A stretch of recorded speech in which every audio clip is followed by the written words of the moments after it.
अब हम बात करेंगे nerve physiology part 2।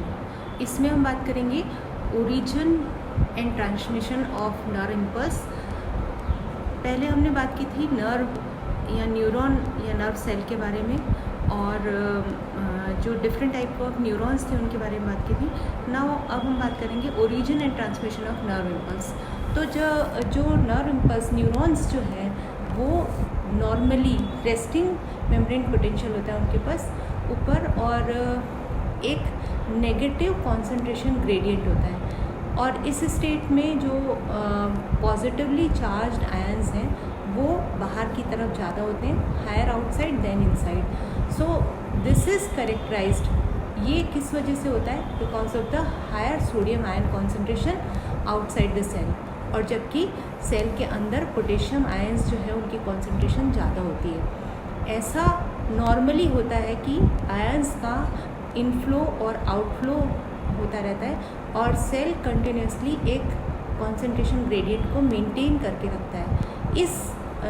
This involves actively pumping potassium into the cell while pumping sodium out. और ये इस प्रोसेस में जो है जो सोडियम है वो तो बाहर की तरफ आता है और पोटेशियम अंदर की तरफ जाता है। तो इस स्टेट में जो न्यूरॉन या नर्व सेल है उसमें उसकी जो मेम्ब्रेन है उस पर रेस्टिंग पोटेंशियल जो है वो -70 मिली वोल्ट होता है। और ये जो है वो दो वजह से होता है। इसलिए होता है, एक तो जो पोटेशियम आयन है वो भी पॉजिटिव चार्ज है, सोडियम आयन भी पॉजिटिव चार्ज है, लेकिन जो पोटेशियम आयन है वो अंदर की तरफ नेगेटिवली चार्ज जो आयन्स हैं या प्रोटीन्स हैं उनके साथ मिलकर के इनसाइड नेगेटिव बना देते हैं, और आउटसाइड सोडियम की प्रेजेंस की वजह से पॉजिटिव हो जाता है। तो दो रीज़न, एक तो सोडियम की बाहर पॉजिटिव आयंस की प्रेजेंस, दूसरा सेल के अंदर नेगेटिव चार्ज्ड आयंस की प्रेजेंस जो है उसकी वजह से जो रेस्टिंग पोटेंशियल है, जो न्यूरॉन की मेम्ब्रेन है वो पोलराइज हो जाती है, यानी कि बाहर पॉजिटिव और अंदर नेगेटिव। और दूसरा रीज़न ये है कि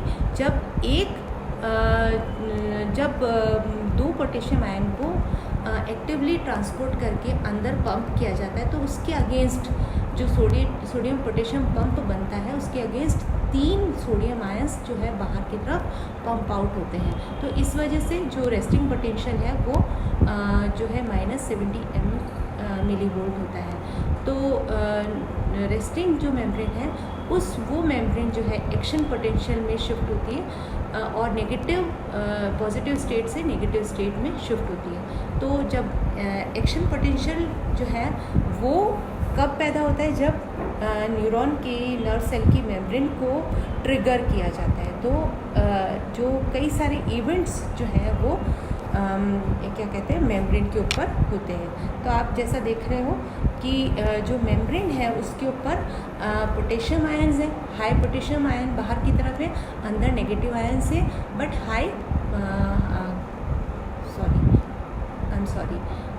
हाई सोडियम आयंस है बाहर की तरफ, और अंदर की तरफ हाई पोटेशियम आयंस है जो कि नेगेटिव आयंस के साथ मिलकर के अंदर नेगेटिव चार्ज बनाते हैं, बाहर पॉजिटिव चार्ज बनाते हैं। और जो सोडियम पोटेशियम पंप है, पहले डायग्राम में आप देखिए, सोडियम पोटेशियम पंप है।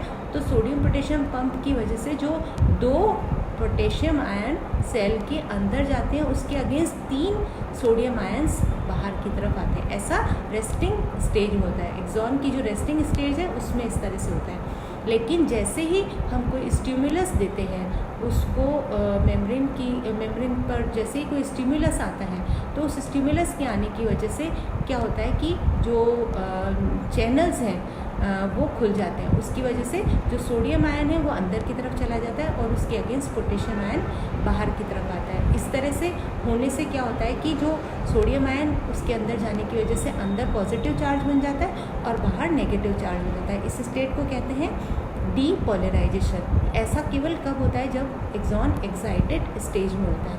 और थर्ड सी डायग्राम में आप देखिए कि जो डीपोलराइज्ड स्टेट है कुछ समय बाद वो जो सोडियम आयन जो अंदर की तरफ गए हैं वो दोबारा जो है एनर्जी लेकर के और एक्टिव ट्रांसपोर्ट के थ्रू बाहर आते हैं और अपने 3 सोडियम आयन के बाहर आने से 2 पोटेशियम आयन अंदर की तरफ जाते हैं। तो इस तरह से दोबारा से जो मेम्ब्रेन है वो पॉजिटिवली चार्ज हो जाती है, रीपोलराइज हो जाती है।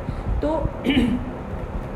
इस तरह से जो डीपोलराइजेशन और रीपोलराइजेशन की प्रोसेस होती है, तो सबसे पहले डीपोलराइजेशन यदि हम देखें तो कोई सिग्नल किसी न्यूरोट्रांसमीटर के द्वारा एक सेल से दूसरे सेल में या एक न्यूरॉन से दूसरे न्यूरॉन में जाता है। तो पॉजिटिवली चार्ज आयंस जो होते हैं वो सेल बॉडी एक स्पेसिफिक चैनल्स के थ्रू सेल बॉडी के अंदर चले जाते हैं। तो इनकमिंग आयंस जो है वो मेम्ब्रेन पोटेंशियल इनकमिंग आयंस जो है वो बाहर की तरफ आते हैं। इस तरह से जो मेम्ब्रेन पोटेंशियल है वो गिर जाता है और सेल डीपोलराइज हो जाता है। तो ये जो आयंस का जो मूवमेंट है वो वोल्टेज गेटेड सोडियम चैनल्स की वजह से होता है, जो कि कहाँ क्रिएट होता है, एक्सॉन हिलॉक पे क्रिएट होता है। और किस लिए क्रिएट होता है, क्योंकि वो एक्टिवेट होते हैं due to the depolarisation of the cell body. जैसे ही कोई स्टिमुलस सेल बॉडी को मिलता है, सोमा को मिलता है, तो वैसे ही वो जो है एक्सॉन हिलॉक को जो है डीपोलराइज, उसके जो वोल्टेज गेटेड चैनल्स हैं उनको खोल देती है, जिस वजह से जो सोडियम आयन्स हैं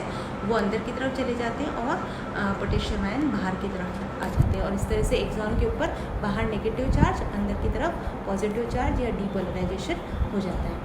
और न्यूरॉन्स जो है एक्शन पोटेंशियल जैसे ही आगे आगे पास थ्रू होता है, वैसे ही न्यूरॉन धीरे धीरे पॉजिटिवली चार्ज होता जाता है। नाउ रीपोलराइजेशन जो प्रोसेस होती है उसमें सोडियम आयन के जो गेट्स होते हैं थोड़ी देर बाद वो इनएक्टिवेट हो जाते हैं और इस तरह से वो क्लोज़ होने लगते हैं। और जैसे ही वो क्लोज़ होने लगते हैं वैसे ही पॉजिटिव आयंस जो हैं वो जो है बाहर की तरफ फ्लो करते हैं with the help of active transport, और पोटेशियम आयंस जो है वो अंदर की तरफ जो है वो अंदर की तरफ आते हैं। और इस तरह से जो मेम्ब्रेन है वो रेस्टिंग स्टेट में आ जाती है।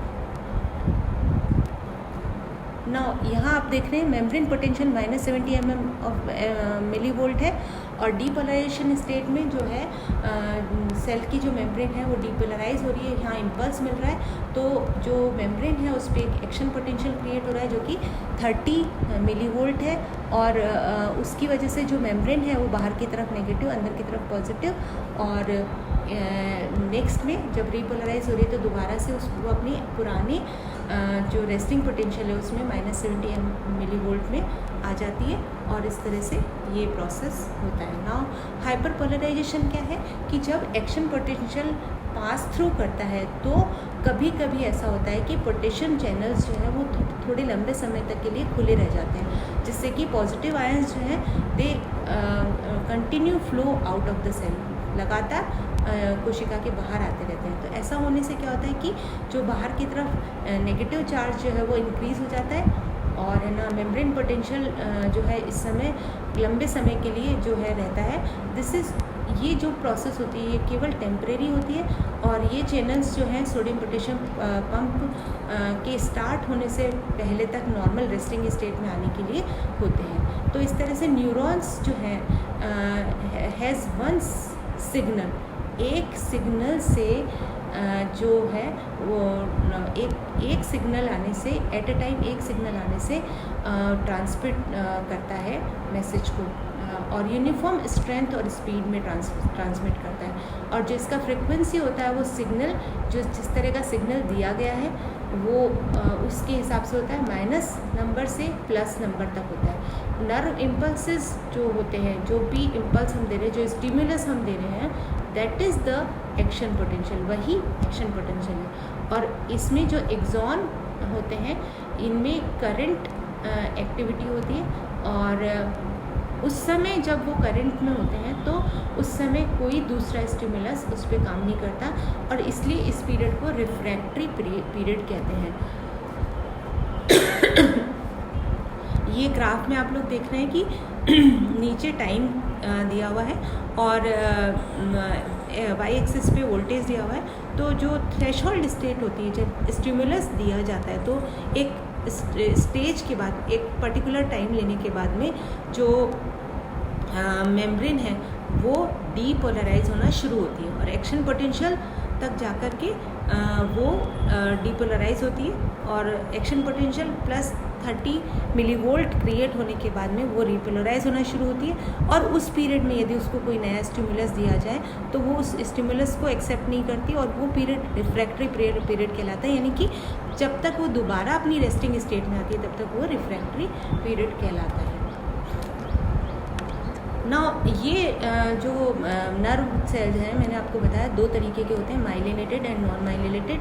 जो अभी तक हमने देखा जो प्रोसेस नर्व इम्पल्स की प्रोपगेशन का है वो नॉन माइलिनेटेड नर्व्स के लिए है, लेकिन यदि नर्व्स माइलिनेटेड होती हैं तो उनमें जो कंडक्शन ऑफ इम्पल्स होता है वो साल्टेटरी होता है। साल्टेटरी का मतलब कूद कूद के, हिप लीप करते हुए, मतलब कुछ एक हिस्सा छोड़ करके कूदना। So this type of propagation of action potential जो है वो माइलिनेटेड एक्सॉन्स में ही होता है, क्योंकि उनमें जो प्रोपगेशन ऑफ नर्व होता है वो एक नोड ऑफ रेनवेयर से दूसरे नोड ऑफ रेनवेयर पर होता है। बीच में जो माइलिनेटेड शीथ है उस पर किसी भी तरह का कोई एक्शन पोटेंशियल नहीं होता, इसलिए जो कंडक्शन होता है वो केवल अनइंसुलेटेड पार्ट्स यानी कि नोड्स ऑफ रेनवेयर पर होता है, जहाँ पर आयंस एक्सचेंज होते हैं अक्रॉस द एक्सॉन मेम्ब्रेन। और इस तरह से जो एक्शन पोटेंशियल क्रिएट होता है वो केवल उन रीजन्स पे होता है जो कि नॉन माइलिनेटेड पार्ट है, यानी कि नोड्स ऑफ रेनवेयर है, और वहीं पर केवल इस तरह से एक्शन पोटेंशियल क्रिएट होता है। तो माइलिनेटेड एक्सॉन्स जो होते हैं they allow action potential to occur at the unmyelinated nodes of Ranvier that occur between the myelinated internodes। तो जो myelinated internodes होती हैं उनके बीच में होता है, इसलिए जो कंडक्शन ऑफ नर्व इम्पल्स है वो उसकी जो पोटेंशियल है वो भी एक्शन पोटेंशियल जो है वो सिग्निफिकेंटली डिफरेंट जो है गैप में होता है, इसलिए जो उसका जो माइलिन शीथ होने की वजह से जो रेट ऑफ प्रोपगेशन है वो भी इंक्रीज हो जाता है, लाइक 0.5 to 10 मीटर पर सेकेंड से 150 मीटर पर सेकेंड हो जाता है। सो यहाँ पर जो सोडियम है ना वो नोड्स से रश करता हुआ सेल के अंदर जाता है और वहाँ पर वो जो है वो डीपोलराइज करता है मेम्ब्रेन को, और अगले नोड ऑफ रेनवेयर पे इस तरह से जो है प्रोपगेशन ऑफ क्या कहते हैं एक्शन पोटेंशियल जो है वो प्रोपगेट होता है। इस तरह से साल्टेटरी कंडक्शन जो है वो इलेक्ट्रिकल नर्व सिग्नल्स को प्रोपगेट करता है लॉन्ग डिस्टेंसेस पे बट हाई रेट्स पे without any degradation of signals. जो सिग्नल्स हैं वो भी एक ही स्पीड में चलते हैं लेकिन अच्छी स्पीड में चलते हैं और इस तरह से जंप करते हुए जो है वो चलते हैं। और ये जो फिनोमेना है ये नर्व इम्पल्स के प्रोपगेशन को रैपिड कर देता है, इंस्टेंटेनियस कर देता है। कंडक्शन ऑफ सिग्नल जो है माइलिनेटेड पोर्शन में के एक्सॉन में स्पीड अप हो जाते हैं। तो ये आप देखिए कि इस डायग्राम में आप देख सकते हैं कि जो एक्सॉन है उस एक्सॉन हिलॉक से जैसे ही स्टिमुलस मिला वैसे ही जो एक्शन पोटेंशियल जो है डीपोलराइजेशन ऑफ मेम्ब्रेन जो है वो नोड्स ऑफ रेनवेयर पर हो रहा है और वहाँ से जो है नेक्स्ट डीपोलराइजेशन अगले नोड ऑफ रेनवेयर पे हो रहा है। तो इस तरह से जो कंडक्शन ऑफ इम्पल्स है एक्शन पोटेंशियल का जो चेंज है वो जंपिंग के थ्रू हो रहा है। तो यहाँ पर इस प्रोसेस से दो फायदे होते हैं, एक तो एनर्जी एफिशिएंट हो जाती है ये प्रोसेस, दूसरा वेलोसिटी ऑफ प्रोपगेशन जो है वो इंक्रीज़ हो जाता है। एनर्जी एफिशिएंट ऐसे हो जाती है कि जो नर्व इम्पल्स है उसको पूरी लंबी दूरी पर तय नहीं करनी पड़ती, केवल उसको उस एनर्जी को रिड्यूस करके केवल कुछ स्टेप्स पे कूदना होता है, इसलिए एनर्जी एफिशिएंट और वेलोसिटी जो है वो इंक्रीज़ हो जाती है। नाउ नेक्स्ट जो हमारा टॉपिक है इसी में नर्व फिजियोलॉजी में ही जो है वो है synapse and synaptic transmission. Synapses क्या होते हैं? सिनेप्सिस जो होते हैं वो एक जंक्शनल कॉम्प्लेक्सेस होते हैं जो कि दो न्यूरॉन्स के बीच में पाए जाते हैं, क्योंकि न्यूरॉन जो है उसका स्ट्रक्चर डेंड्राइट, सोमा और एक्सॉन होता है। तो जो ट्रांसमिशन ऑफ इम्पल्स है वो डेंड्राइट से होते हुए एक्सॉन में आता है डेंड्राइट से सोमा, सोमा से एक्सॉन में आता है, और नेक्स्ट जो न्यूरॉन है उसमें उस नेक्स्ट न्यूरॉन की डेंड्राइट्स के थ्रू वो इम्पल्स जो है वो प्रोपगेट होते हैं। तो इन दो न्यूरॉन्स के बीच के जो जंक्शनल कॉम्प्लेक्सेस हैं उनको हम सिनेप्सिस कहते हैं।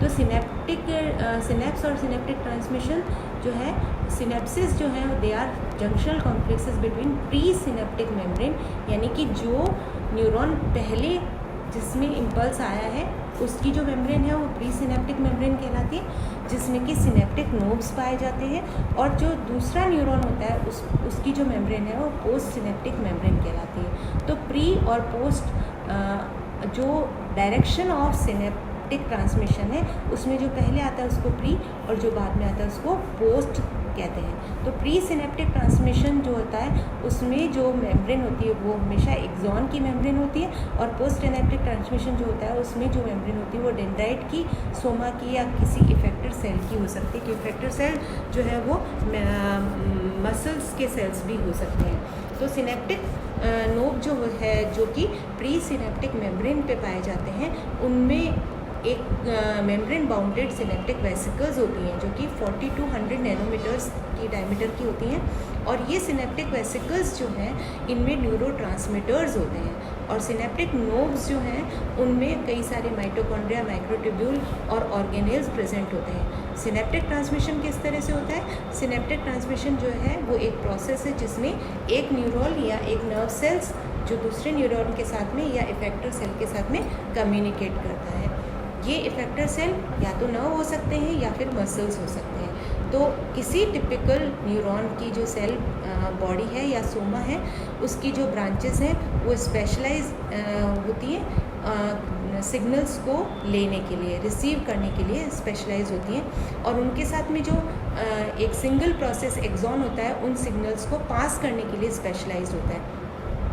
तो इस तरह से एक्सॉन्स पे जो एक्शन पोटेंशियल क्रिएट होता है, ये एक्शन पोटेंशियल एक्सॉन की जो एंडिंग मेम्ब्रेन्स होती है, एक्सॉन एंडिंग्स जो होते हैं जिनकी जहाँ पे टर्मिनल ब्रांचेस भी होती हैं, उन पे कुछ बल्बस एनलार्जमेंट्स होते हैं जिनको हम सिनेप्टिक नोब या सिनेप्टिक टर्मिनल्स कहते हैं। और यहाँ पर ये सिनेप्टिक नोब और सिनेप्टिक टर्मिनल्स जो कि एक्सॉन से एक्शन पोटेंशियल को इलेक्ट्रिकल फॉर्म में लाए थे वो केमिकल फॉर्म में कन्वर्ट कर देते हैं, और इस तरह से जो दूसरा रेसिपिएंट जो न्यूरॉन है या इफेक्टर है वो इस केमिकल मैसेज को, जो कि इलेक्ट्रिकल मैसेज की फॉर्म में आया था लेकिन केमिकल में कन्वर्ट हो गया, उसको रिसीव कर लेता है।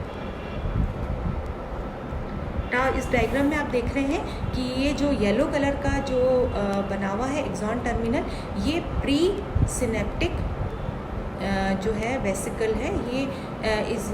ये जो यहाँ से जो है जो नर्व इम्पल्स है वो आ रहा है, और दूसरा जो ग्रीन कलर का जो आप न्यूरॉन देख रहे हैं वो डेंड्राइटिक स्पाइन है दूसरे न्यूरॉन का। तो एक्सॉन से जो है एक्सॉन टर्मिनल से मैसेज आते हैं और दूसरे न्यूरॉन के यानी कि रिसीविंग जो न्यूरॉन है उसके डेंड्राइटिक स्पाइन को वो मैसेज देते हैं, और ये मैसेज इलेक्ट्रिकल फॉर्म में आता है और केमिकल फॉर्म में कन्वर्ट होता है। तो केमिकल फॉर्म में कन्वर्ट होने के लिए जो प्री सिनेप्टिक जो मेम्ब्रेन है, जो आप येलो कलर का जो बल्ब देख रहे हैं उसमें जो मेम्ब्रेन है उस पर जो है प्री सिनेप्टिक वेसिकल्स होती हैं। ये वेसिकल्स जो हैं वो न्यूरोट्रांसमीटर्स को रखती हैं और उनको रिलीज़ करती हैं, और रिलीज़ करके दोनों मेम्ब्रेन के बीच में सिनेप्टिक क्लेफ्ट होता है, वहाँ पर वो जो है न्यूरोट्रांसमीटर्स रिलीज़ होते हैं, और पोस्ट सिनेप्टिक मेम्ब्रेन पर उनकी रिसेप्टर्स होते हैं जो कि उनको रिसीव कर लेते हैं, उन मैसेजेस को, केमिकल मैसेजेस को रिसीव कर लेते हैं। नाउ न्यूरोट्रांसमीटर जो रिलीज़ होता है, यहाँ पर ये न्यूरोट्रांसमीटर का रिलीज़ किस वजह से होता है, क्योंकि एक्शन पोटेंशियल जो है it arise at synaptic knobs.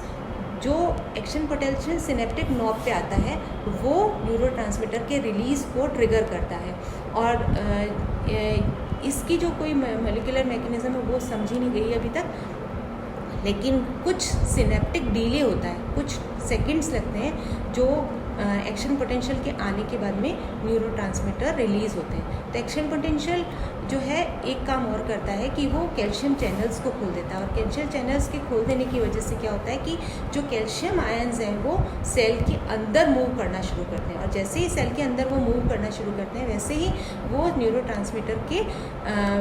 Neurotransmitter vesicle में से सिक्रीट करने के लिए उसको ट्रिगर करते हैं, और जब वो ट्रिगर करते हैं तो जो प्री सिनेप्टिक मेम्ब्रेन है वहाँ सिनेप्टिक वेसिकल्स आ जाती हैं, और एक्सोसाइटोसिस के थ्रू वो न्यूरोट्रांसमीटर्स को जो है सिनेप्टिक क्लेफ्ट में छोड़ देती हैं, और इस तरह से जो सिनेप्टिक क्लेफ्ट है वहाँ पर न्यूरोट्रांसमीटर जो है वो रिलीज़ कर दिए जाते हैं। और यहाँ पर ये जो सिनेप्टिक क्लेफ्ट है वहाँ पर डिफ्यूज़ होने के बाद में जो पोस्ट सिनेप्टिक मेम्ब्रेन है, जो कि दूसरे न्यूरॉन की डेंड्राइट मेम्ब्रेन है, वहाँ पर membrane bound receptor molecules present होते हैं जो कि उसको रिकॉग्नाइज़ करते हैं, और ये स्पेसिफिक होते हैं किसी न्यूरोट्रांसमीटर के लिए, और उसको रिकॉग्नाइज़ करके और उसको रिसीव करते हैं। और ये रिस्पॉन्स जो है वो दो तरीके का हो सकता है, एक्साइटेटरी भी हो सकता है और इनहिबिटरी भी हो सकता है, depending on the properties of receptor किस तरह का है उसके ऊपर या तो वो एक्साइटेटरी हो सकता है या फिर जो है इनहिबिटरी भी हो सकता है। तो यदि रिसेप्टर जो है स्टिमुलेट होने के बाद में results in the post synaptic membrane becoming more electrically positive, post synaptic membrane यदि बहुत ज़्यादा डीपोलराइज हो रही है तो इस तरह का जो रिस्पॉन्स होगा वो एक्साइटेटरी पोस्ट सिनेप्टिक पोटेंशियल होगा, EPSP। और यदि नेगेटिव है, हाइपर पोलराइज्ड है मेम्ब्रेन, तो जो पोस्ट सिनेप्टिक पोटेंशियल है वो इनहिबिटरी होगा।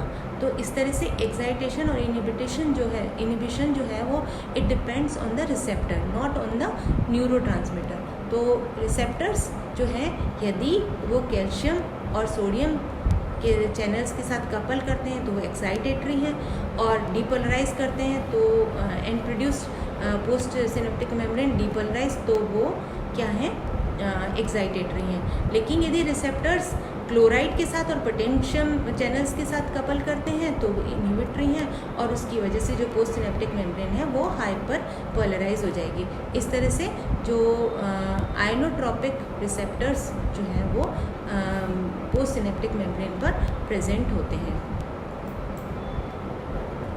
नाउ इस डायग्राम में आप देखिए कि जो सिनेप्सिस हैं वो दो तरीके के होते हैं, इलेक्ट्रिकल सिनेप्सिस और केमिकल सिनेप्सिस। इलेक्ट्रिकल सिनेप्सिस जो होते हैं उनमें जो गैप जंक्शंस होते हैं उनके through action potential pre synaptic membrane से ट्रांसफ़र होकर के पोस्ट सिनेप्टिक मेम्ब्रेन पर चला जाता है, और इस तरह से जो मैसेजेस हैं जो क्या कहते हैं इम्पल्स है वो ट्रांसमिट होता है। लेकिन केमिकल सिनेप्सिस में जो है एक्शन पोटेंशियल जो है वो प्री सिनेप्टिक मेम्ब्रेन पर आने से जो वहाँ के कैल्शियम चैनल्स हैं वो खुल जाते हैं, कैल्शियम चैनल्स सेल के अंदर आने लगते हैं, और सेल के अंदर आने से क्या होता है कि वो जो न्यूरोट्रांसमीटर की जो वेसिकल्स हैं, सिनेप्टिक वेसिकल्स हैं, उनको न्यूरोट्रांसमीटर्स रिलीज़ करने के लिए मेम्ब्रेन पर छोड़ देते हैं, और इस तरह से जो सिनेप्टिक क्लेफ्ट है उसमें न्यूरोट्रांसमीटर्स रिलीज़ हो जाते हैं। तो जो सिनेप्सिस हैं वो दो तरीके के हो सकते हैं, इलेक्ट्रिकल